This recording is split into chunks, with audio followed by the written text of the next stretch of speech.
Chapter 12. It was on the 9th of November, the eve of his own 38th birthday, as he often remembered afterwards. He was walking home about 11 o'clock from Lord Henry's, where he had been dining, and was wrapped in heavy furs, as the night was cold and foggy. At the corner of Grosvenor Square and South Audley Street, a man passed him in the mist, walking very fast and with the collar of his grey ulster turned up. He had a bag in his hand. Dorian recognized him. It was Basil Hallward. A strange sense of fear, for which he could not account, came over him. He made no sign of recognition and went on quickly in the direction of his own house. But Hallward had seen him. Dorian heard him first stopping on the pavement and then hurrying after him. In a few moments, his hand was on his arm. "Dorian. What an extraordinary piece of luck. I have been waiting for you in your library ever since 9 o'clock. Finally I took pity on your tired servant and told him to go to bed, as he let me out. I am off to Paris by the midnight train, and I particularly wanted to see you before I left. I thought it was you, or rather your fur coat, as you passed me. But I wasn't quite sure. Didn't you recognize me, in this fog, my dear Basil? Why, I can't even recognize Grosvenor Square. I believe my house is somewhere about here, but I don't feel at all certain about it. I am sorry you are going away, as I have not seen you for ages. But I suppose you will be back soon? No, I am going to be out of England for 6 months.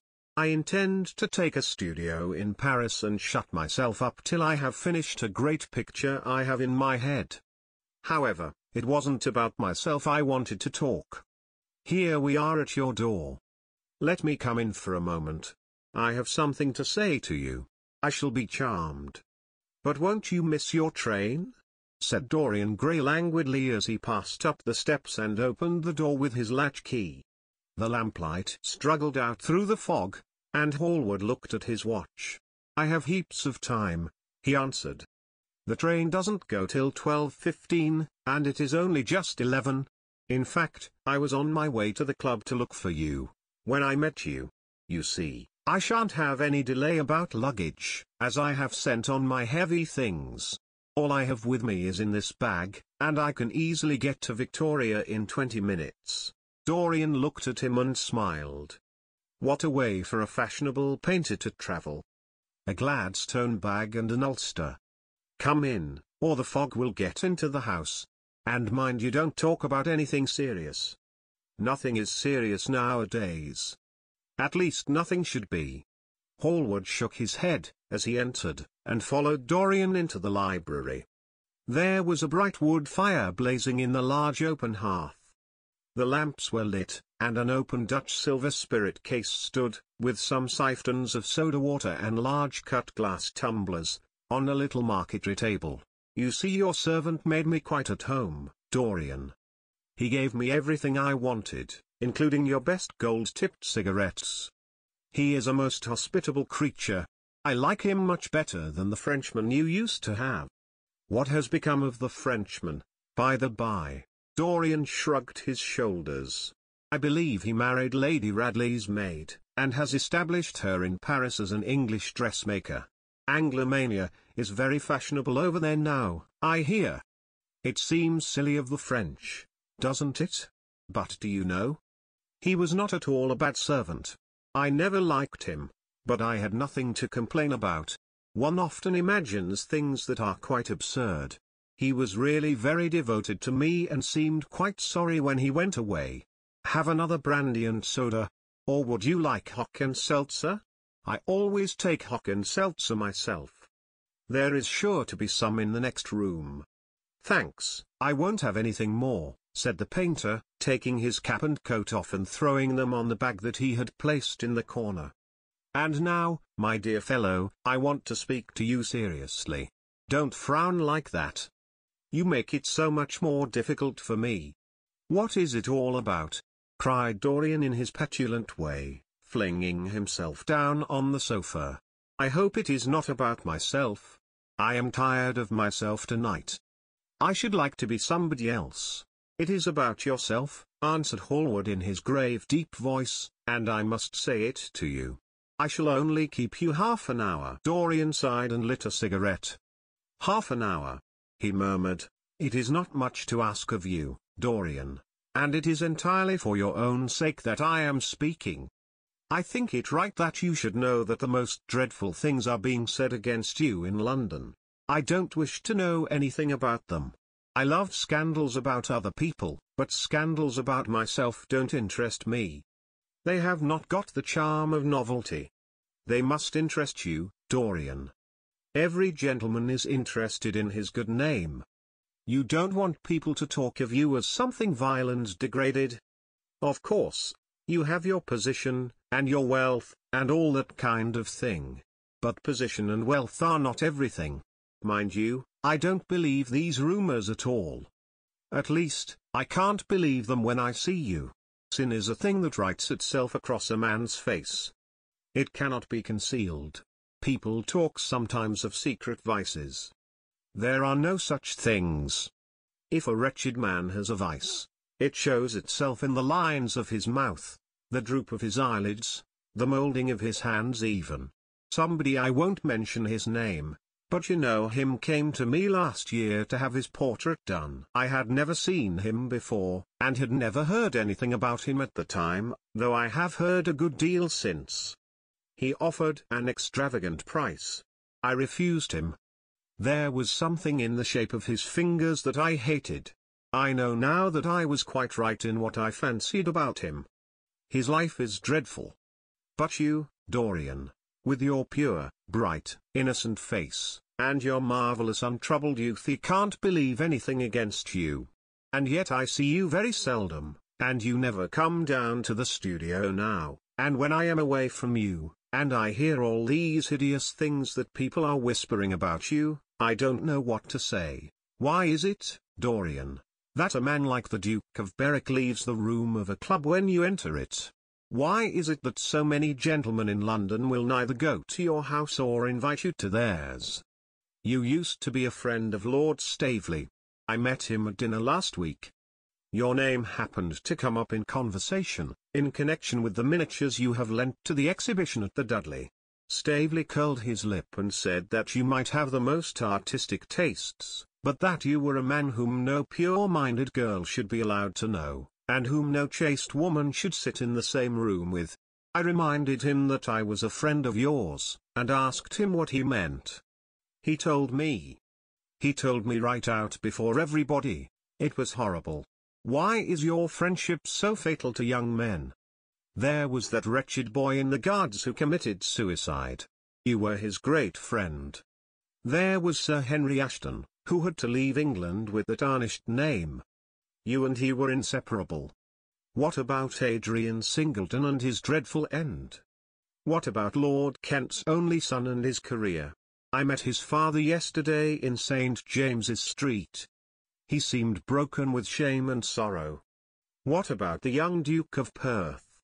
What sort of life has he got now? What gentleman would associate with him? Stop, Basil. You are talking about things of which you know nothing, said Dorian Gray, biting his lip, and with a note of infinite contempt in his voice. You ask me why Berwick leaves the room when I enter it. It is because I know everything about his life, not because he knows anything about mine. With such blood as he has in his veins, how could his record be clean?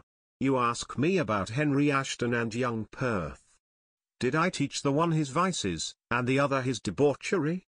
If Kent's silly son takes his wife from the streets, what is that to me? If Adrian Singleton writes his friend's name across a bill, am I his keeper? I know how people chatter in England. The middle classes air their moral prejudices over their gross dinner tables, and whisper about what they call the profligacies of their betters in order to try and pretend that they are in smart society and on intimate terms with the people they slander. In this country, it is enough for a man to have distinction and brains for every common tongue to wag against him. And what sort of lives do these people, who pose as being moral, lead themselves? My dear fellow, you forget that we are in the native land of the hypocrite. Dorian, cried Hallward, that is not the question. England is bad enough, I know, and English society is all wrong. That is the reason why I want you to be fine. You have not been fine. One has a right to judge of a man by the effect he has over his friends.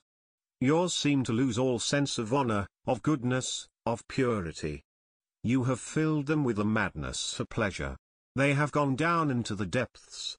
You led them there. Yes, you led them there, and yet you can smile, as you are smiling now.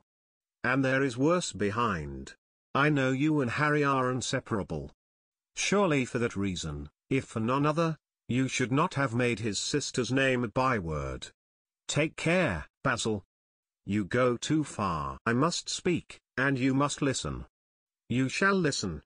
When you met Lady Gwendolen, not a breath of scandal had ever touched her. Is there a single decent woman in London now who would drive with her in the park? Why, even her children are not allowed to live with her.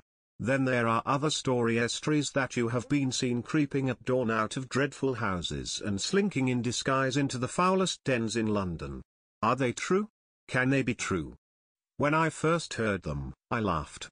I hear them now, and they make me shudder. What about your country house and the life that is led there? Dorian, you don't know what is said about you.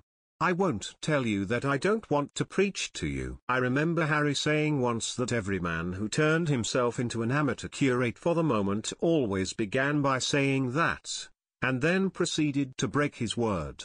I do want to preach to you. I want you to lead such a life as will make the world respect you.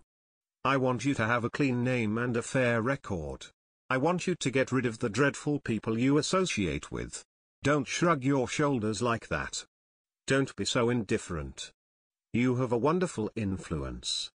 Let it be for good, not for evil. They say that you corrupt everyone with whom you become intimate, and that it is quite sufficient for you to enter a house for shame of some kind to follow after. I don't know whether it is so or not. How should I know? But it is said of you. I am told things that it seems impossible to doubt. Lord Gloucester was one of my greatest friends at Oxford. He showed me a letter that his wife had written to him when she was dying alone in her villa at Mentone. Your name was implicated in the most terrible confession I ever read. I told him that it was absurd, that I knew you thoroughly and that you were incapable of anything of the kind. Know you? I wonder, do I know you? Before I could answer that, I should have to see your soul. To see my soul, muttered Dorian Gray, starting up from the sofa and turning almost white from fear. Yes, answered Hallward gravely, and with deep-toned sorrow in his voice, to see your soul.